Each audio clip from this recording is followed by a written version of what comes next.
এই পবিত্র মাহে রমজান আল্লাহ তাআলা আমাদেরকে পাওয়াইছেন, এজন্য খুশি না বেজার? মুমিন মুসলমান যারা, তাদের আনন্দের কোনো সীমানা নাই। যেই মাহে রমজান এত বরকতের একটি মাস, রহমতের মাস, মাগফিরাতের মাস আল্লাহ তাআলা আমাদের নসিবে রাখছেন। কত মানুষ গত বছরে রমজান মাসে ছিল, এই বছরে নাই, তারা এই রমজান শরীফ পাইল না। আল্লাহ তাআলা যে আমাকে আপনাকে এই রমজান মাসের রোজা, তারাবিহের নামাজ, কোরআনে কারীমের তেলাওয়াত করার মতো তৌফিক দান করেছেন, এজন্য আবারও বলি আলহামদুলিল্লাহ। রাসূল হাদিসে বলছে, এই রমজান শরীফের রোজা আর কোরআনে কারীমের তিলাওয়াত কিয়ামতের ময়দানে বান্দাবান্দির জন্য আল্লাহ তাআলার কাছে সুপারিশ করবে। সুবহানাল্লাহ বলেন। যেই হাসরের মাঠে আমার আপনজন যারা, আমার নিকটতম আত্মীয়স্বজন যারা আমার কাছ থেকে আড়াল হবে, আমাকে পরিচয় দিবে না। সন্তান গিয়ে মাকে ধরবে, মাকে মা বলে ডাকবে যে মা তুমি আমার মা, আজকে হাসরের দিন আমি একটা মুসিবতে পড়ছি, তুমি আমাকে একটা নেকি দিয়ে সাহায্য করো। এই হাসরের দিনে নিজের আপন সন্তান মাকে মা স্বীকার করবে না। يوم يفر المرء من أخيه وأمه وأبيه وصاحبته। হাসরের ময়দান এমন ময়দান, যেই ময়দানে সন্তান মা থেকে পলায়ন করবে, বাবা থেকে পলায়ন করবে, ভাই ভাই থেকে পলায়ন করবে। সন্তান গিয়ে মাকে মা বলে ডাকবে, কিন্তু মা স্বীকার করবে না, আমি তোমার মা স্বীকার করবে না, বাবাও স্বীকার করবে না, ভাই ভাই স্বীকার করবে না। এবং মুসিবতের দিনে আল্লাহর রাসূল বলেন, তোমার দুনিয়ার রমজান শরীফের রোজা আর রাতের বেলা কোরআনে কারীমের তিলাওয়াত আল্লাহর দরবারে সুপারিশ করবে। সুবহানাল্লাহ বলেন। রাসূল বলেন, রমজান শরীফের রোজা আল্লাহ তাআলার কাছে বলবে, হে মালিক, আমি রোজাকে রাখতে গিয়ে সারাদিন সে অনাহারে থাকছে, সে খাদ্য গ্রহণ করতে পারে নাই, পানীয় বস্তু থেকে আমি তাকে বিরত রাখলাম। আল্লাহ মেহেরবানি করে আজকে তোমার কাছে সুপারিশ করলাম, আল্লাহ তুমি তার জান্নাতি বানায় দাও। সুবহানাল্লাহ বলে। কোরআনে কারীম আল্লাহ তাআলার দরবারে বলবে, হে মালিক, দুনিয়ার জমিনে রাতের বেলায় আল্লাহ তাআলা আমি তাকে ঘুম থেকে বিরত রাখছি। আল্লাহ কোরআনে কারীমের তেলাওয়াত শোনার জন্য সে ঘুমাইতে পারে নাই। সারা রাত আল্লাহ তোমার কোরআন তেলাওয়াত শুনেছে। আল্লাহ আজকে তোমার কাছে সুপারিশ করলাম, মেহেরবানি করে তুমি তার জান্নাতি বানায়া দাও। সুবহানাল্লাহ। রাসূল বলেছেন, কিয়ামতের ময়দানে রমজানের রোজা আর কোরআনে কারীমের তেলাওয়াতের সুপারিশ আল্লাহ কবুল করে নিবে। সুবহানাল্লাহ। রমজানে যারা রোজা রাখছে আর কোরআনে কারীমের তেলাওয়াত যারা করছে, এই দুই বস্তুর সুপারিশ আল্লাহ তাআলা হাসরের ময়দানে সুপারিশ কবুল করবে। সুবহানাল্লাহ। রোজা বলতে আমরা কি বুঝি? এটা সেট করে গেলে রোজা বলতে আমরা কি বুঝি? সবে সাদেক থেকে নিয়ে সূর্য অস্ত যাওয়া পর্যন্ত পানাহার এবং খাদ্য থেকে বিরত থাকার নাম কি? রোজা। কোনো খাদ্য খাওয়া যাবে না, পানীয় বস্তু পান করা যাবে না। স্ত্রী সঙ্গম থেকে নিজেকে দূরে রাখার নাম কি? রোজা। এর নাম কি? রোজা।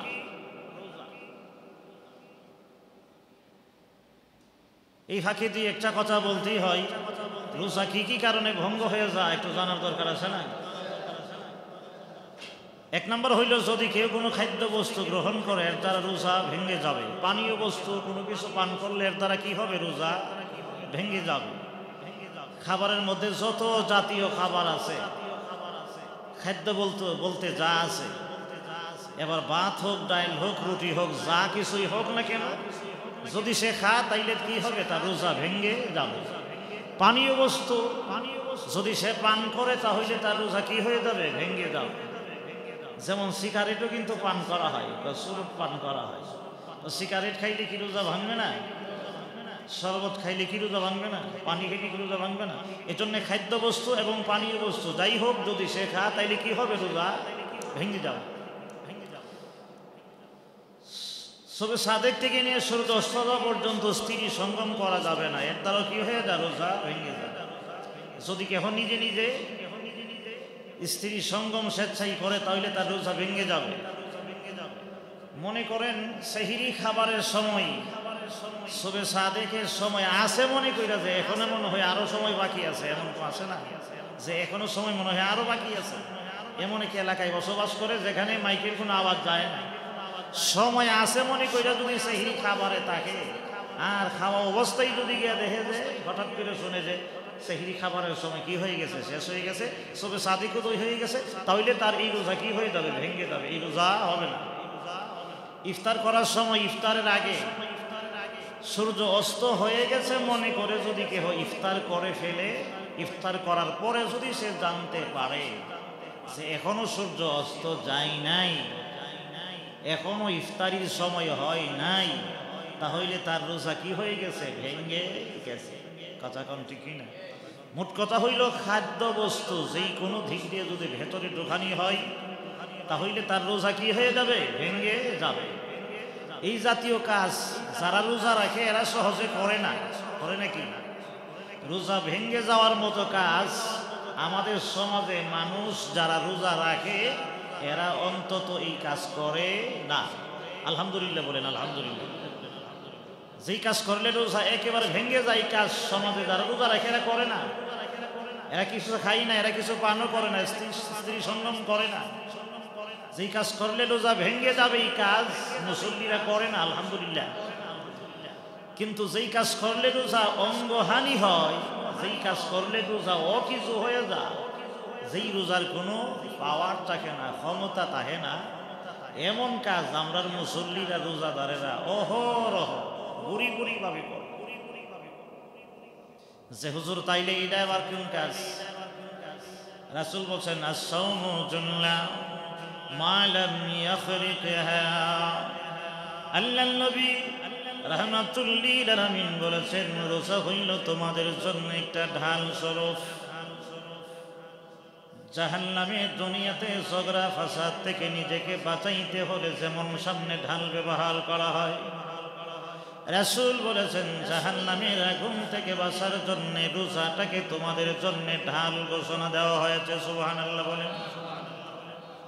পৃথিবীর জমিনে আরেকজনের আক্রমণ থেকে নিজেকে বাঁচাতে গেলে ঢালটা যদি দুর্বল হয়, ঢালটা যদি ফাড়া হয়, ঢালটা যদি মরমরা হয়, উনি যদি আমাকে আক্রমণ করে ঢাল আমার ভেঙে যাবে, এই ঢাল দিয়া নিজেকে বাঁচানো সম্ভব হবে না। কথা কোন ঠিক না?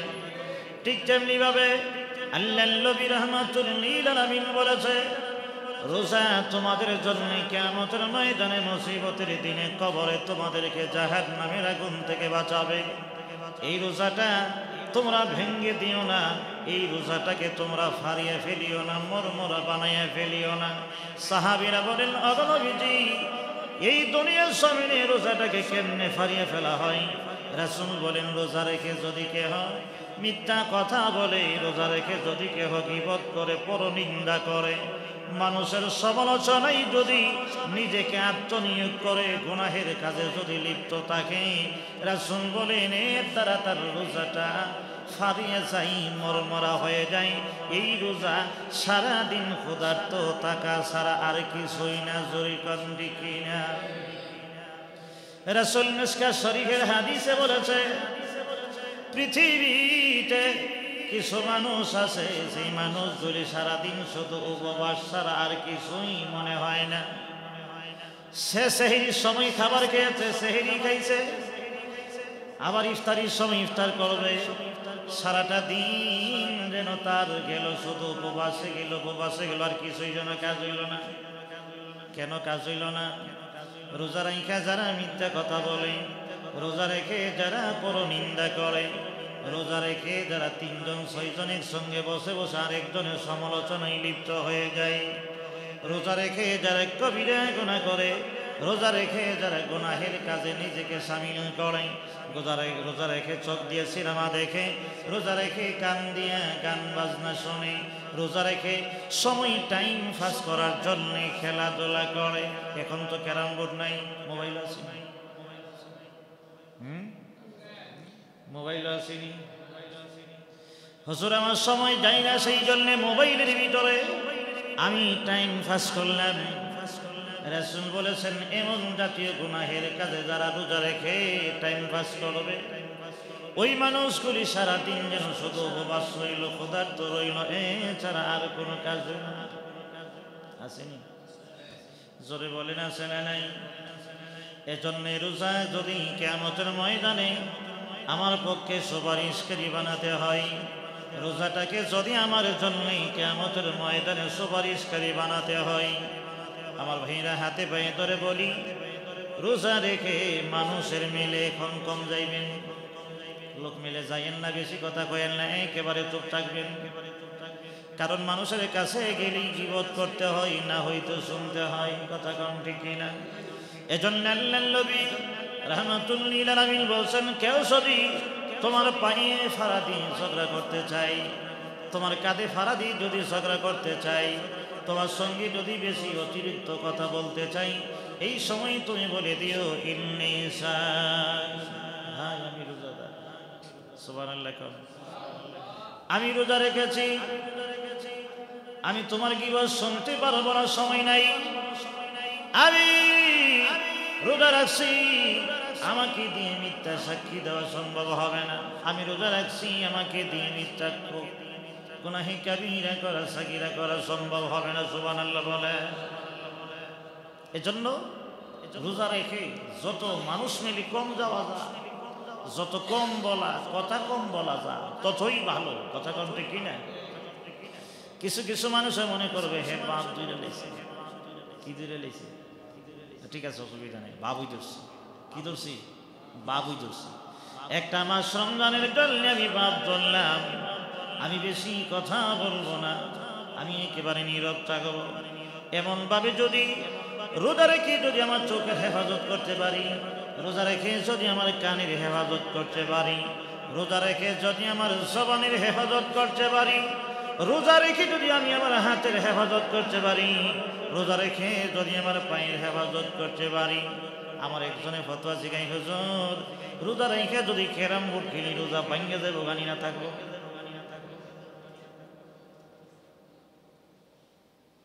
রোজা রেখে ক্যারাম বোর্ড খেললে রোজা ভাঙ্গে, রোজা ভাঙ্গে, রোজা ভাঙ্গে না তো, রোজা ভাঙ্গে না তো। রোজা ভঙ্গের কারণের ভেতরে খেলাধুলা করলে রোজা ভেঙে যায় এমনটা নয়, রোজা রেখে মিথ্যা কথা বললে রোজা ভেঙে যায় এমনটা নয়। রাসূল হাদিসে বলেছে, তুমি রোজা রেখে খেলাধুলা করলে, তুমি রোজা রেখে মিথ্যা কথা বললে, গীবত করলে, সুকুনকরি করলে, গুনাহ করলে, রোজা রাখছো ঠিক আছে, রোজাদার, তোমার রোজায় তোমার যারা পরিমাণে কোনো কাজে আসবে না। তাহলে না বাংলি কি, কথা কোন ঠিক না? আমার ছেলে আছে, আমার ছেলে দুই আনার কোনো কামের না, আমার বাড়ি আছে, সেই বাড়ি আমার 4 আনার কোনো কাজে আসেই না, তাইলে এই বাড়ি তাই খেয়ে লাভ, কথা কোন ঠিক কি? এজন্য আল্লাহর নবী রাহমাতুল লিল আলামিন বলেছেন, রোজা যদি কিয়ামতের ময়দানে তোমার পক্ষে সুপারিশকারী বানাতে হয়, তোমার রোজা যেন নষ্ট হয় না যায়, অঙ্গহানি যেন না হয়। আল্লাহ আমাদেরকে তৌফিক দান করুক, সকলে বলেন আমিন। আরেকটা কথা, রাসূল বলছেন কোরআনে কারীমের তিলাওয়াত কিয়ামতের ময়দানে তোমার জন্য সুপারিশকারী হবে, সুবহানাল্লাহ বলে। কোরআনে কারীম কি বলবে আল্লাহর কাছে? মালিক, রাতের বেলায় আমি কোরআন শরীফ তোমার বান্দারে ঘুমাইতে আমি দেই নাই, ও মালিক তোমার বান্দা রাতের বেলায় আরামে ঘুমাইতো, কিন্তু আমি কোরআন তারে ঘুমাইবার জন্য দেই নাই, আমি কোরআন তারে জাগ্রত রাখছি, রাতের বেলা ঘুমাইতে পারি নাই রে আল্লাহ, এজন্য আমি কোরআন তোমার কাছে সুপারিশ করলাম, মেহেরবানি করে তোমার বান্দার মাফ করে দিয়ে তারে জান্নাতি বানায় দাও, সুবহানাল্লাহ বলে। আসুন একটু সামনে আগায় বুঝি, বোঝার চেষ্টা করি। কোরআনে আল্লাহর কাছে বলে, মালিক তোমার বান্দারে আমি ঘুমাইতে দেই নাই, তোমার বান্দা সারা রাত কোরআনে কারিমের সঙ্গে সম্পর্ক রাখছে, কোরআন তিলাওয়াত করছে। সুবহানাল্লাহ বলেন। এখন প্রশ্ন করবে না জি জি কই আমরা দি সারা রাত নাক দেখে ঘুমাই, ঠিক না কথাটা? কোরআনে কই আমরা জাগ্রত রাখলাম? আমরা বাঙালিরা এটা আল্লাহ করে বুঝছি না, এরপরও আমরা সামিলে আছি আলহামদুলিল্লাহ। জোরে কোরআনে কারীম তারাবিহের নামাজে দাঁড়ায় দাঁড়ায় শোনার সুন্দর একটা ব্যবস্থা। সুবহানাল্লাহ বলেন। তারপরে কিন্তু মুসল্লিরা অনেক তাইশ করে।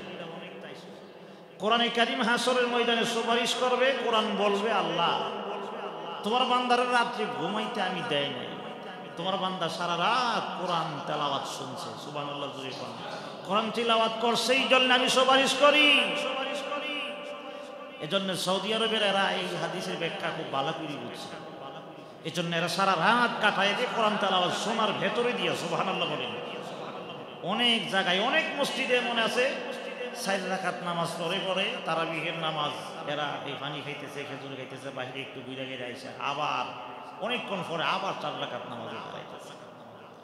অর্থাৎ 20 রাকাত নামাজ পড়তে পড়তে একেবারে তাহাজ্জুদের সময় পর্যন্ত চলে যায়। আলহামদুলিল্লাহ জোরে কান। 20 রাকাত নামাজ পড়তে পড়তে তাহাজ্জুদের সময় হয়ে গেলে একেবারে তাহাজ্জুদের নামাজ পড়ে, ফিতরের নামাজ পড়ে, সেহরি খায়া তারপরে ফজরের নামাজ পড়ে একেবারে ঘুমাইয়া যা। চিল্লায় এখন সুবহানাল্লাহ। তাহলে কোরআনে কারীমের তেলাওয়াত শুনবে এশারের নামাজে, এশারের নামাজের পরে কোরআনের তেলাওয়াত চলেছে, তারাবিহের নামাজে কোরআনে কারীমের তেলাওয়াত চলছে, তারপরে তাহাজ্জুদের নামাজেও কোরআনে কারীমের তেলাওয়াত চলছে, ভিতরের নামাজেও কোরআনে কারীমের তেলাওয়াত চলছে, ফজরের নামাজেও কোরআনে কারীমের তেলাওয়াত আছে না নাই? কথা বলেন আছে না নাই? কিন্তু হুজুর আমরা বাঙালি দুর্বল জাতি, দুর্বল জাতি তো বুঝি আমি। দুর্বলরা তো নামাজ সরাইয়া দিলে 12টা পর্যন্ত দোকানে আড্ডা, টিভি। কথা কন ঠিক না? আমরা বাঙালি দুর্বল যারা, দুর্বল মুসল্লিদেরকে নামাজ পড়াইয়া দিলে প্রত্যেকে বাসার ভেতরে 12টা পর্যন্ত আড্ডা হয়, দোকানে পাঠে আড্ডা হয়। মিথ্যা বললাম না সত্য বলছি? শুধু যত তাড়াহুড়া আছে, যত মায়ের আছে, যত সমস্যা আছে, সব তাড়াহুড়া হইল মসজিদে আইলে, আর যত তাইশ আছে সব হইল মসজিদের ইমামের উপরে। জোরে কান ঠিক কি? ইমামরা চাকরি বাঁচাইতে গিয়া কি করব? হ্যাঁ, হাফিজ সাহেবরা চাকরি বাঁচাইতে গিয়ে কি করবো? নয়তো আবার আগামী বছর নি হাফেজ পাল্টাই এলাম। এই জন্য হাফেজ সাহেব চিন্তা করে যে আর হইল হইব না হইলে নাই, চালাইলাম দেখি। বুঝেন না কি কইছি? কিন্তু একজন মুসল্লি ওই চিন্তা করে না রে, হারে এই যে 1 বছর পর একটা রমজান মাস পাইলাম, আমার হুজুর সহি শুদ্ধভাবে কোরআন তেলাওয়াত করতেছে, নামাজটানি সহি শুদ্ধভাবে হইছে। একজন মুসল্লি কথা কয় না যে হুজুর একটু ধীরস্থিরে আস্তে আস্তে বলবেন, যেন নামাজটা যেন হয়, যেহেতু আমি গোলাম, আল্লাহর সামনে দাঁড়িয়েছি, আল্লাহর সামনে মাথা নত করবো, আমি যেন আল্লাহর সামনে সুস্থিরে শান্তিভাবে ভাবে যেন আমি আল্লাহর সামনে দাঁড়ায়া আল্লাহ তাআলার যেন একটা সেজদা দিতে পারি, নামাজটা যেন সহি হই, শুদ্ধ হই, এমন মুসল্লি কম মিলিমিয়া সব। কথা কম ঠিক কিনা? এজন্য দুঃখের বিষয়, তারাবিহের নামাজ তো এখন আমরা নামি দিয়ে বলি তারাবি মানি হইলে তাড়াতাড়ি। তারাবি মানি হইল কি? জোরে কন, তারাবি মানে কি? তারা আপনারা শুনলে একটা খবর আশ্চর্য হইবেন। আমার তো মসজিদে খতমে তারাবি হয়, আর আমরা তো এখন তারাবি পড়াইবার কোনো কি নাই, সুযোগ সুবিধা নাই। আছে নাকি? আমরা তো সূরা তারাবি তো এখন অনেক জায়গায় হয় না। সূরা তারাবি হয় নাকি? হয় না অনেক জায়গায়। কিন্তু আমি এখন যে মাদ্রাসার প্রধান শিক্ষক, মুহতামিমের দায়িত্বে, এক মহল্লায় ফুলাফান ফাগল হইছে, আমি এরা সূরা তারাবি পড়াইতাম। বুঝছেন কি কইছি? তো আল্লাহর রহমতে এই তো 6 মাস ওয়াজ করলাম, এত মেহনত, আবার মাদ্রাসায় এতগুলি চালানি, এত মেহনত, আবার সব জায়গায় ব্রেইনের মেহনত। রমজান মাসও ফাঁকে ফাঁকে তফসির আছে, তফসির করাও হইল মেহনত। এখন ফুলাফানে লাগাইছে আমরা তারাবিহের নামাজ পড়াইবার লাগি। বুঝছেন না কি কইছি? তারাবিহের নামাজ সূরা তারাবি শুরু করছি, এখন প্রতিদিন সূরা তারাবি পড়াইতেছে। আমি কইলাম যে তোমরা যে গাঙ্গের মোড়া কুড়াটা টাইম না মসজিদের ভেতরে হয়, মাদ্রাসা মসজিদে হয় কি খতমে তারাবি। এখন এরা পড়তে যে সময় লাগে আর 10 মিনিট সময় কম লাগে আমার সূরা তারাবি পড়তে। হুজুর অসুবিধা নাই, মুসল্লি গতবারের তুলনায় আগের তুলনায় অনেক বেশি, 50 থেকে 60 জন মুসল্লি সূরা তারাবি আমার হিসেবে নামাজ সরে। আমি কইলাম যে খবর আছে, 2-1 দিন থাকবা আর পরে থাকবা না এমন হবে না। আমি হাজিরা খাতায় নাম লিখবো, মাঝখানে যদি কেউ গাই হাজির থাকে এরা জরিমানাও আছে, শেষ পর্যন্ত সূরা তারাবি আমার সঙ্গে থাকতেই হবে। আলহামদুলিল্লাহ জোরে খান। দেখলাম যে মুসল্লি কমেন, আলহামদুলিল্লাহ বাড়তি আছে, আলহামদুলিল্লাহ জোরে খান। আমি কইলাম যে আমি তো তথাকথিতভাবে এইভাবে তাড়াহুড়া করে নামাজ তো করবো না, আমি আমার গতিতে, আমি আমার গতিবেগে আস্তে আস্তে করে যাবতীয় যা কিছু আছে সব আদায় করে করে নামাজ আদায় করবো। এর হরে দেখি যেন আলহামদুলিল্লাহ ভালোই আছে, আলহামদুলিল্লাহ জোরে খান। এজন্য নামাজে আসলেই আমাদের সব তাড়াহুড়া সব কাজ হয় একেবারে আমাদের নামাজের ভেতর। এজন্য আপনাদের কাছে অনুরোধ থাকবে, আমি তো আমার মসজিদের হাফিজ সাহেব যারা আছে আলহামদুলিল্লাহ সুস্থির সুন্দরভাবেই পড়ে, আরও যেন সুন্দরভাবে পড়তে পারে। সারা বাংলাদেশের মসজিদে যেন সহি শুদ্ধভাবে খতমে তারাবি যেন হয়, আল্লাহ তাআলা যেন কবুল করে। সকলে বলেন আমিন। আর একটু সরে বলেন আমিন। মসজিদের খতিবরে, ইমামরে, হাফেজ সাহেব হুজুরে ধাক্কা দিবেন না, তাড়াহুড়া করবেন না। নামাজ তো তাড়াহুড়ার জায়গা না, নামাজ তো হইল স্বস্তির, আল্লাহ তাআলার সামনে দাঁড়িয়েছেন আরামে নামাজ পড়ার জায়গা। যে কথাটা বলতেছিলাম, তারাবি মানে হইল কি তাড়াতাড়ি করে নামাজ পড়া। অথচ আত-তারবিহুন শব্দটা আরবি, এই আরবি শব্দের অর্থ হইল, তারাবি শব্দের অর্থ হইল কি আরাম। জোরে কোন তারাবি শব্দের অর্থ কি? আরে জোরে কোন তারাবি শব্দের অর্থ কি? আরাম। নামাজটা কি আরামের নামাজ না বে আরামের নামাজ? জোরে কোন আরামের না বে আরামের? এজন্যই সৌদি আরবের মানুষগুলি 4 রাকাত নামাজ পড়ে পরে আরাম করে, রেস্ট করে, মজা করে, পানি খাই, খেজুর খাই। আপনাদের জীবনে যদি কোনো সময় এমন একটা অবস্থা আছে, 4 রাকাত নামাজ পড়ে পরে যদি বৈশা কয়েকজন যদি মিলে মনে করেন যে জীবনে একবার একটা কাজ কইরা ওই দেখি, সৌদি আরবের মানুষগুলি যদি একেবারে ফজর পর্যন্ত যদি কোরআন কারীমের তিলাওয়াত নামাজের ভেতরে দাঁড়ায় দাঁড়ায় যদি শুনতে পারে, আমার মনে অনেক সময় মনে একটা তামান্না হয়, আকাঙ্ক্ষা হয়, আমিও 20 রাকাত নামাজ এমন হাফেজ সাহেব 2 জনকে নিয়ে, মাত্র 10 জন 6 জন মুসল্লি নিয়ে যদি 4 রাকাত পরে পরে বই আরাম কইরা খাবার দাবার খায়া হাইটা হুইটাইছে যদি আবার 4 রাকাত করে, এমনি ভাবে যদি তাহাজ্জুদ পর্যন্ত 20 রাকাত নামাজ নিয়ে যাইতে পারেন, আপনি তখন বুঝবেন মজা কেমন লাগে, আরাম কেমন লাগে। সুবহানাল্লাহ বলে, তখন বুঝবেন কি পরিমাণে মজা, কি পরিমাণে আরাম, কি পরিমাণে মজা লাগে। এমন ঈমানওয়ালা, এমন শক্তিশালী, শরীরের শক্তি থাকলে হবে না, ইমানি পাওয়ারওয়ালা যারা আছে, এমন কয়েকজন নিয়ে যদি জীবন এমন হয় যে জীবনে একটাবার চান্স নিয়ে দেখি 2 জন লোক দিয়ে 10 জন মানুষের নামাজ পড়ব একেবারে ফজর পর্যন্ত, দেখি আল্লাহর কোরআনের কত মজা, নামাজের ভেতরে কত মজা, আল্লাহ তাআলাকে সেজদা দিলে কত মজা লাগে। চিল্লায় কোন সুবহানাল্লাহ।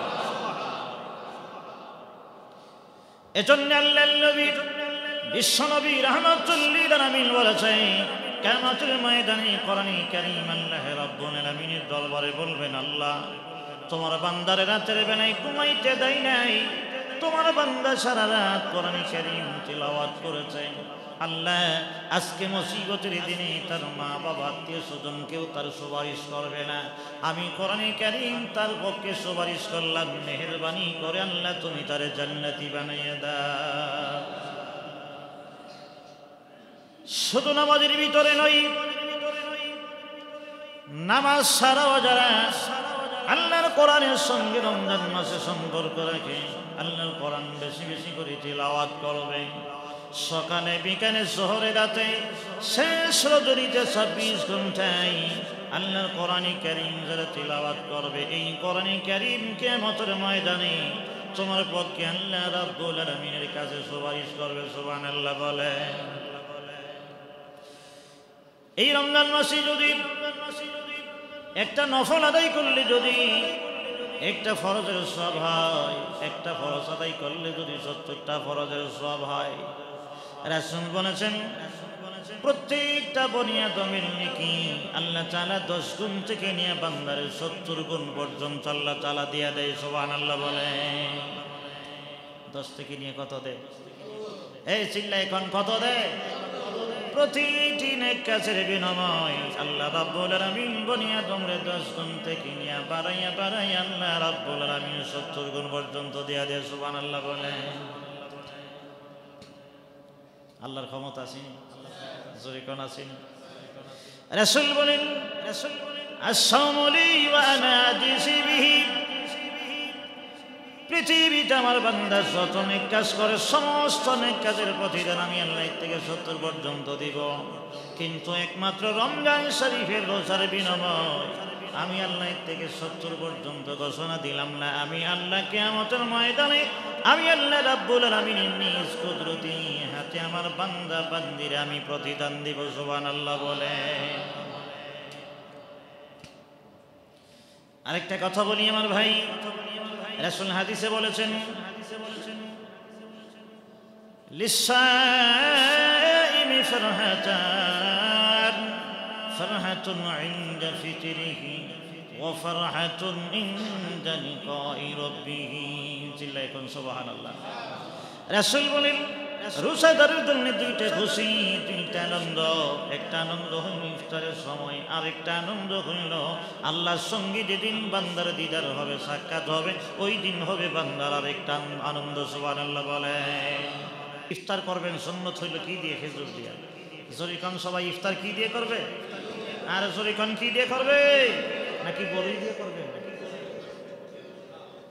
হ্যাঁ, ক্ষমা চাইছে আরে সকল খবরই দিয়েছে। আল্লাহর নবী বিশ্ব নবী রাহমাতুল লিল আলামিন বলেছেন তোমরা ইফতারি শুরু করবে খেজুর দিয়ে, খেজুর দিয়ে ইফতারি করার রাসূল আমার সুন্নাত ঘোষণা দিয়েছে। সুবহানাল্লাহ বলে। ইফতারের যদি খেজুর যদি তোমার হাতের নাগালে না থাকে, রাসূল 2 নম্বরে ঘোষণা দিয়েছে পানি দিয়ে ইফতার করবা। সুবহানাল্লাহ বলে। প্রথম নম্বরে হলো খেজুর, 2 নম্বরে হলো ইফতার করবা তুমি পানি দিয়ে। সুবহানাল্লাহ বলে। খাওয়ানোর কোনো সীমানা নাই, কম খাইতে পারলে ভালো, ঠিক না কথাটা? হালাল খাবার দিয়ে ইফতার শুরু করবেন। কেউ যদি সুদের টাকা ঘুষের টাকা দিয়ে যদি ইফতার করে, হুজুর ইফতারি হইব নি? আমি বলি সুদের টাকা দিয়া ঘুষের টাকা দিয়া ফতোয়া জিগাইলেন ইফতার করলে ইফতারি হইব নি? আমি বলি সুদের টাকা দিয়া ঘুষের টাকা দিয়া সেহরি খায়া রোজা থাকলে রোজা হইব নি? কি কম আগে কিসে যান না? হুজুর আমাকে প্রশ্নের জবাব দেন, সুদের টাকা দিয়ে ঘুষের টাকা দিয়ে 2 নম্বরের টাকা দিয়ে ইফতার করলে ইফতার হইব নি? যেই বেটা ইফতার করবো 2 নম্বরই টাকা দিয়া, হে তো আমার মনে হয় রোজাও রাখছে 2 নম্বরই টাকা দিয়া। জোরে কোন ঠিক না? আল্লাহর নবী রাহমাতুল লিল আলামিন বলেছে ইফতারি যখন বান্দা নিয়ে বসে যায়, আল্লাহ রাব্বুল আলামিন ফেরেশতাদেরকে ডেকে ডেকে বলেন, ফেরেশতারা তোমরা সকলেই সাক্ষী থাকো আমার বান্দা বান্দি যারা ইফতার নিয়ে বসে গেছে, এদের জিন্দেগির সব গুনাহ আমি আল্লাহ রাব্বুল আলামিন মাফ করে দিলাম। এই আমার মুসল্লি ভাই, ইফতারির সময় আল্লাহ তাআলা বহু মানুষকে মাফ করে। এই সময় ইফতারির সময় ছেলে নিয়া, মেয়ে নিয়া, বিবি নিয়া, বাচ্চা নিয়া, বাবা নিয়া, মা নিয়া ইফতারি আগে বাগে রেডি করে, সব একসঙ্গে রেডি করে 10 মিনিট আগে ইফতার নিয়ে বসে যাবেন। আপনি হাত উঠাবেন আল্লাহর দরবারে, আপনার ছেলে, আপনার মেয়ে, আপনার বিবি, আপনার বাচ্চা আপনার সঙ্গে হাত উঠাবে। সুবহানাল্লাহ বলে। খতিব সাহেবের প্রয়োজন নাই, ইমাম সাহেবের প্রয়োজন নাই, মুয়াজ্জিন সাহেবের প্রয়োজন নাই। তুমি আল্লাহর দরবারে হাত উঠায় বল, আল্লাহ সারাদিন রোজা রাখছি, মাবুদ মেহেরবানি করে রোজা কবুল করো। আল্লাহ তুমি ইফতার কবুল করো, তারাবির নামাজ কবুল করো, এর ওসিলায় জিন্দেগির সব গুনাহ মাফ করে দাও। আল্লাহ আমার সংসারের মধ্যে তুমি বরকত দাও, কল্যাণ দাও। সুবহানাল্লাহ বলেন। এ মুসল্লি ভাই, ইফতারি সামনে নিয়ে দোয়া করলে কবুল হয়।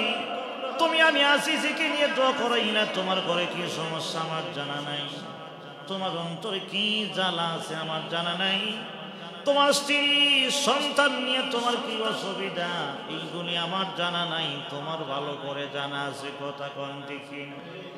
আলেম দাওয়াত দিয়ে নিয়ে মানুষ খাওয়াই, কিন্তু মাওলানার সব মনের কথা বলা যায় না, কইলা বলা যায় না, নিজের অসুবিধার কথা আরেকজনের কাছে জানানো যায় না।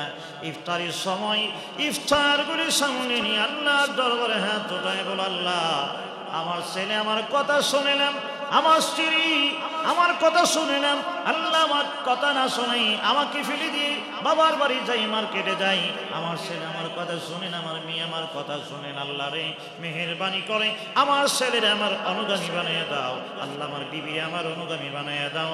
এই সময় দোয়া করলে আল্লাহর দরবারে রোজাদারের দোয়া আল্লাহর দরবারে ডাইরেক্ট কবুল হয়ে যায়। সুবহানাল্লাহ বলেন।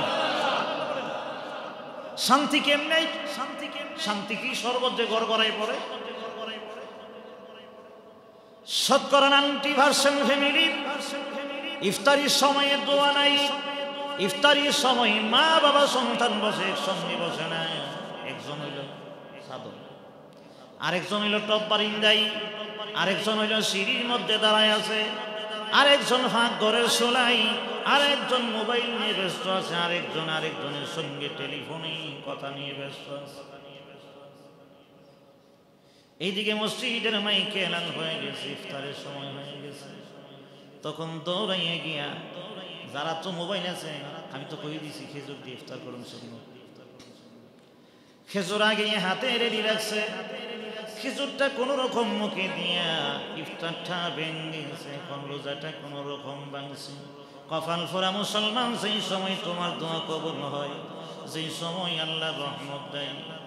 রাসূল হাদিসে বলেছে, এই রমজান মাস যেদিন থেকে শুরু হয়ে গেল, আল্লাহ রাব্বুল আলামিন জান্নাতের দরওয়াজা খুলে দিয়েছে, আল্লাহ আসমানের রহমতের দরওয়াজা খুলে দিয়েছে বান্দা বান্দির জন্য। সুবহানাল্লাহ বলেন। এই দুনিয়ায় চাইতে হয়, ভিখারি একজনের কাছে যদি না চাই টাকা পায় না, চাইতে হয় না চাইলে সন্তানকেও মা দুধ দেয় না। জোরে কণ্ঠে কিলা, তোমার কি অভাব আছে, তোমার কি প্রয়োজন আছে, আল্লাহ তোমারে কেমনি দিবে, আল্লাহ তোমারে চালাইবার জন্য যা দেওয়ার আল্লাহ সব দিয়েছে তোমারে। জোরে কণ্ঠে কিলা, শোক আমি চাই নাই, আল্লাহ দিয়েছে। আমি নাক চাই নাই, আল্লাহ আমাকে দিয়েছে। হাত আমি চাই নাই, আল্লাহ আমারে হাত দিয়েছে। আমি ফাও আমি চাই না, আল্লাহ আমারে ফা দিয়েছে। আল্লাহ আমার কাছে আমি সুন্দর বডি চাই নাই, আল্লাহ রাব্বুল আলামিন আমাকে চলার জন্য সুন্দর একটা বডি দিয়েছে।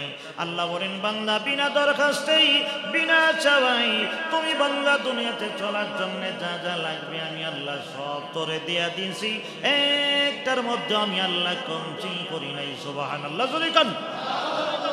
আমি আজকে আসার সময় মাসের মধ্যে দেখি মাঝখানে একটা ছেলে মা বাবা নিয়ে বসে আছে, আমরা দৌড়বে এমনি ফাল মারে, সিল্লি মারে, চিৎকার করে, সিটের সঙ্গে লেগে দাঁত মুখ ভাঙিয়ে লাগে,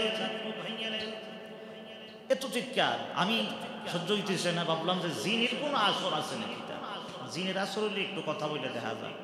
আমি ভাবতেছি মনে হয় বৈরবে আনবে, জিন হুজুর দেখাইবার লাগে।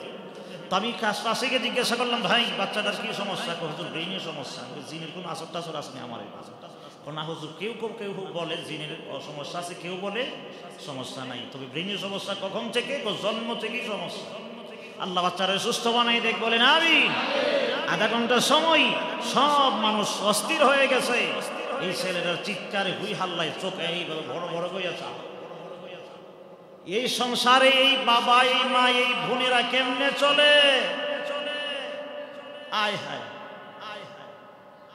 তোমার আল্লাহ সুন্দর হাত দিয়েছে, আল্লাহ আমারে সুন্দর পা দিয়েছে, সুন্দর সন্তান দিয়েছে, মেয়ে দিয়েছে, ছেলে দিয়েছে, হাজার হাজার নিয়ামত গুলি আল্লাহ রাব্বুল আলামিন আমি আপনি চাওয়ার আগে আল্লাহ দিয়া দিয়েছে। সুবহানাল্লাহ। ওয়া ইন তা'উদ্দু নি'মাতাল্লাহ লা তুহসুহা। সুবহানাল্লাহ। আল্লাহ বলেন, বান্দা আমি আল্লাহ তোর এতগুলি নিয়ামত দিয়েছি, সব নিয়ামত যদি একটা একটা করে ঘন বান্দা আমি আল্লাহ তোরে যা দিয়েছি সব গণে শেষ করা সম্ভব হবে না। সুবহানাল্লাহ বলেন। এই দুনিয়াতে আসার পরে আমার ছেলে আমার মেয়ে আমার স্ত্রী সন্তান বাড়িঘর জমি জমা টাকা ব্যবসা বাণিজ্য সব নিয়ে এরপরেও কিছু ঝামেলা ভেতরে আছে না? এই কথা বলেন, আছেন নাই? এই ঝামেলার জন্য তুমি কোথায় যাবে? ছেলে কথা শোনে না, তোমার মেয়ে তোমার কথা শোনে না, তোমার বিবি তোমার কথা শোনে না, তোমার ভাই তোমার কথা শোনে না, তোমাকে সন্ত্রাসে জানায়, তোমার পাশের মানুষে তোমাকে যন্ত্রণা দেয়, কষ্ট দেয়। আমাকে বলো এর চিকিৎসার জন্য কোন দেশে যাই? বলেন আপনারা কই যাবেন? বলেন আমার সঙ্গে বলেন। এই ছেলে যে আপনার কথা শোনে না, আপনার মেয়ে যে কথা শোনে না, আরেক ছেলের সঙ্গে প্রেম ফিরিতি করে, এখন আপনি বলেন কই যাবেন? জায়গাটা আমাকে দেখান। আছে জায়গা? আছে জায়গা? আছে? বলেন যে হুজুর ওই জায়গায় গেলে 10 লক্ষ টাকা খরচ করলে ছেলে ভালো হয়ে যাবে। মানুষ যারা অশান্তি আছে, ছেলে নিয়ে মেয়ে নিয়ে বাড়ি নিয়ে ঘর নিয়ে স্ত্রী সন্তান নিয়ে অনেক আগুনে ঝইলা ফিরা মইরা যাইতেছে, কোন ঠিক কিনা? যদি সে এত জ্বালায় আছে, হুজুর আমার ছেলেটা ভালো করতে যদি 20 লক্ষ টাকাও লাগতো, তাহলে ইনশাল্লাহ আমি 20 লক্ষ টাকা খরচ করতাম, তবু যদি আমার ছেলেটা ভালো হয়ে যেত, তবু যদি ইয়াবা ছাড়তো, তবু যদি ট্যাবলেট খাওয়া যদি ছাড়তো, 20 লক্ষ টাকাও যদি যাইতো, আমি আমার 20 লক্ষ টাকা খরচ করে হোক আমার সোনার ছেলেটাকে আমি ভালো করতাম। জোরে কান ঠিক কি? আর জোরে কান ঠিক কি? এসলে হাতি পাই ধরে বলি, যদিও আপনাদের শরীরে সুন্দর জামা আছে, সুন্দর কাপড় আছে, সুন্দর টুপি আছে, এমন কোন মানুষ নাই রে যেই মানুষের ভেতরে জ্বালা যন্ত্রণা নাই। জোরে কণ্ঠে কিনা? এই রমজান মাসে আল্লাহর রহমতের দরজা আল্লাহ রাব্বুল আলামিন খুলে দিয়েছে। 24টা ঘন্টায় আল্লাহ বলেন, রে বান্দা তোর জন্য আমি রহমতের দরজা খুলে দিয়েছি। সুবহানাল্লাহ। জোরে কোন? জান্নাতের দরজা খুলে দিয়েছি আমি আল্লাহ, জাহান্নামের দরজা বন্ধ করে দিয়েছি। সমস্ত শয়তানগুলির হাতে পায়ে বেঁধে আমি আল্লাহ সমুদ্রে ছেড়ে দিলাম। এখন শুধু রহমত আর রহমত, শুধু কল্যাণ আর কল্যাণ। আমি আমার বান্দার প্রতি রহমতের নজরে তাকাই। ইফতারের এক মুহূর্তের সময় যদি সময় নষ্ট না করে, বসই না করে, ইফতারি সামনে নিয়ে বসে যাও। তোমার ম্যাডামে যদি কয়েকটা পদ বানাইতে দেরি হয়, বিবিরে তুমি বানাও। আমার ছেলে আই, মেয়ে আই, আই ইফতারি কিছু সামনে নিয়ে বসে আল্লাহর দরবারে হাত উঠাও। তুমি যদি মনে মনে বলো তোমার ছেলে শুনে না, মেয়ে শুনে না, মনে মনে আল্লাহর দরবারে বলো, আল্লাহ তুমি আমার ছেলেটারে ভালো করে দাও, আল্লাহ তুমি আমার মেয়েটারে ভালো করে যাও, আল্লাহ তুমি আমার ছেলেটারে বড় শিক্ষিত বানাও, মেয়েটাকে বড় শিক্ষিত বানাও। সন্তানের জন্য মা বাবার দোয়া আল্লাহর দরবারে ডাইরেক্ট কবুল হয়ে যায়। সুবহানাল্লাহ। এই আজিজি, আমার মতন আজিজি যদি 10 জনে তোমার সন্তানের জন্য দোয়া করে, কবুল হবে কোনো গ্যারান্টি নাই। আমাকে 10 লাখ টাকা যদি হাদিয়া দাও, আমি সারা রাত দোয়া করলে কবুল হবে কিনা কোনো গ্যারান্টি নাই। জরি কণ্ঠে কিলাম? তুমি জন্ম দিয়েছ তোমার ছেলে, তুমি জন্ম দিয়েছ তোমার মেয়ে। আমরা মনে করি বুড়া মা বাবা সন্তানের জন্য দোয়া করলে দোয়া কবল হয়, জওয়ান মা বাবা মনে হয় সন্তানের জন্য দোয়া করলে কবল হয় না। এটা ভুল ধারণা। জোরে কণ্ঠে কিনা? এই নওজোয়ান ভাই, তোমার ছেলের জন্য তুমি দোয়া করো, তোমার মেয়ের জন্য তুমি দোয়া করো আল্লাহর দরবারে। হে মালিক, আমার মেয়ের সুশিক্ষায় শিক্ষিত করার তৌফিক দাও। আল্লাহ তুমি আমার মেয়ের পর্দানিশীল বানিয়ে দাও। আল্লাহ তুমি আমার মেয়ের জন্য একজন ভালো পাত্র ব্যবস্থা করে দাও। আল্লাহ তুমি আমার ছেলেকে ডাক্তার বানাও। আল্লাহ তুমি আমার ছেলেরে ইঞ্জিনিয়ার বানাও। আল্লাহ তুমি আমার ছেলেরে ইয়াবা থেকে দূরে রাখো, সমস্ত অন্যায় অপরাধ থেকে আল্লাহ তুমি আমার সন্তানকে দূরে রাখো। তুমি জানো নি তোমার সন্তানের জন্য মা বাবার দোয়া আল্লাহর দরবারে কবুল হয়। সুবহানাল্লাহ বলেন।